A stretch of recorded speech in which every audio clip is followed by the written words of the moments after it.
Sup, boys? So you've been saving up for Venti, right? You just happened to get him? You just clicked on this video because it looked interesting. Whatever reason that you're here, today we're actually going to be talking about Venti because he is going to be not only the first limited character that we ever got, but also the first limited character to make a rerun in Genshin Impact. There's a few things that you should know. I've already actually made a starter guide for Venti back in 1.1 that does include like different ways of building him, but since then there are a couple of things that have changed that I would kind of want to update that video with, so let's kind of go over some of those. So I really wouldn't say that there is a DPS version or a support version of Venti anymore. I would really just want to say that there's kind of like a sub-DPS option. In the same vein that you would build Xingqiu, you would kind of just build Venti to provide off-field damage, and you don't really use his normal attack very often. You just literally are using him for his burst and his crowd control abilities. So with that in mind, you would actually want to pump him full of a ton of energy recharge. Usually about 180 is kind of where you want to be sitting at. Even if it takes, putting it on a weapon or dedicating an artifact piece to it, you would definitely want to get there. After you then get enough energy recharge into him, then you can start focusing on your DPS focused stats like attacks, crit rate, crit damage, elemental mastery is not horrible, things like that. I myself ended up choosing to go with a Favonius Warbow for my particular build of Venti just because I would rather have this extra energy recharge than going with something like the Stringless, even though it does provide me more damage for my burst and my skill, just simply because this elemental mastery is way too much that I personally need. And this energy recharge is way better for me to get because I can pretty much just use one elemental skill in between my burst cooldown to pretty much have my burst ready to go once it comes off of cooldown.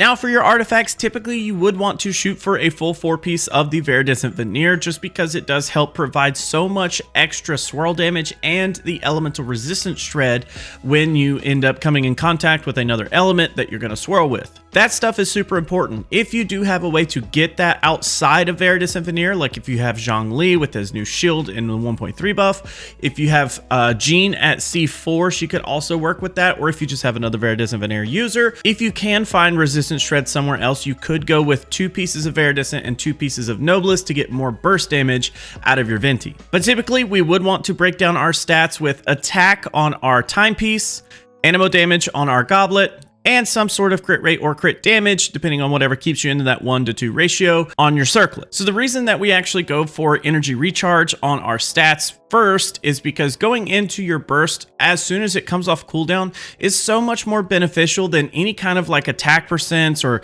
crit rate, crit damage that I could get on a weapon.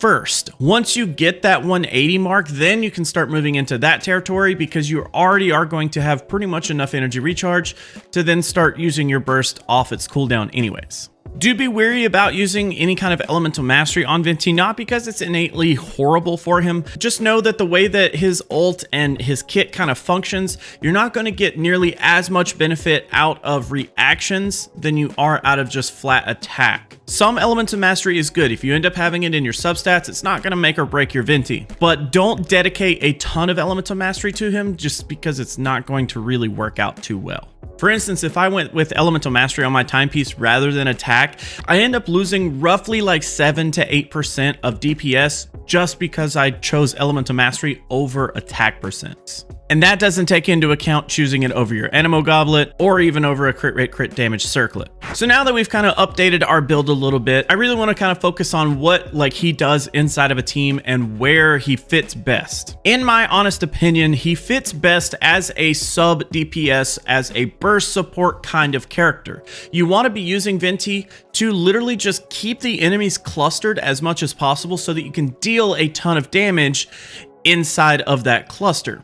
He does do a lot better in terms of like multi-target situations where you have a lot of enemies that you're needing to like cluster up. He doesn't do super well up against like Ruin Guards, Ruin Hunters, Lawa Churls, things like that. He just doesn't do like as good because he can't necessarily pick them up.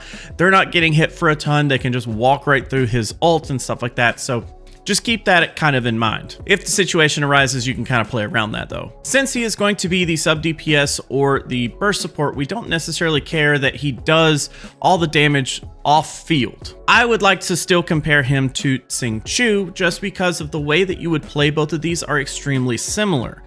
I play Xingqiu just to have him do damage while I'm also doing damage with a different character. If I pair Hu Tao with Xingqiu, I'm going to be doing tons of vaporized damage by utilizing Xingqiu's ult while I infuse my pole arm with Pyro with Hu Tao.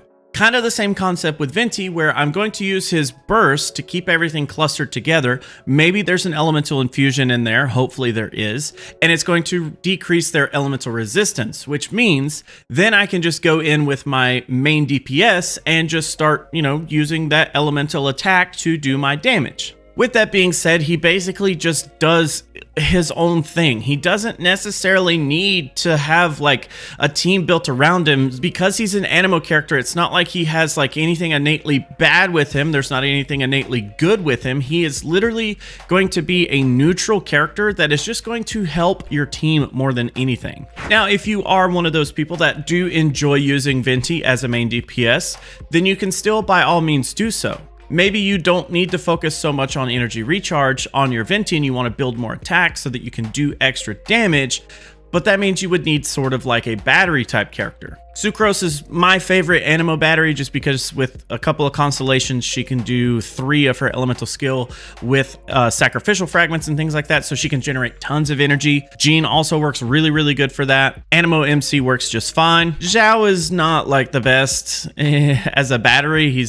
You're stealing the DPS role from him if you do that to him. But I definitely think that Venti as a main DPS should be surrounded by a ton of different elements. So in the team that I have here, I do have Hu Tao, I have Child, and I have Beto, just because these are going to be different elements that can all swirl together if they end up doing so. So if I have one enemy affected with Hydro and another enemy affected with Electro, using Venti to swirl both of those enemies will actually transfer those elements between them, causing Electrocharged. The same goes for Electro plus Pyro, the same goes for Pyro plus Hydro. It all works in the same vein. Now that does mean that you could possibly lose out on a couple of things, because of your elemental resonance and things like that, but you can literally go tons of different ways, and it's impossible for me to tell you that your team is bad when it comes to just centering it around Venti. Now, with that being said, I do think that there are better main DPSs out there than Venti, but he's still very viable in that sense.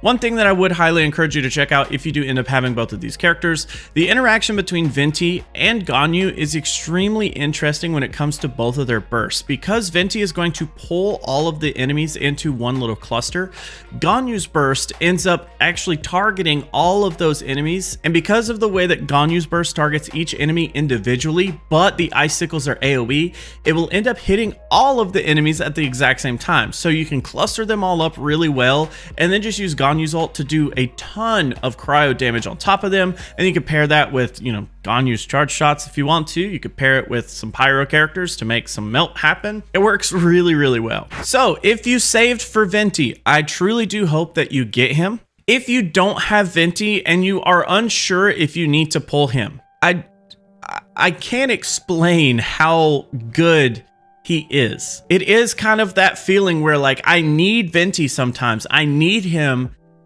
in more places than I can have him. It's very hard to explain like how good that he truly can be if you just invest a little bit into him. If you're on the fence, I highly recommend you get Venti.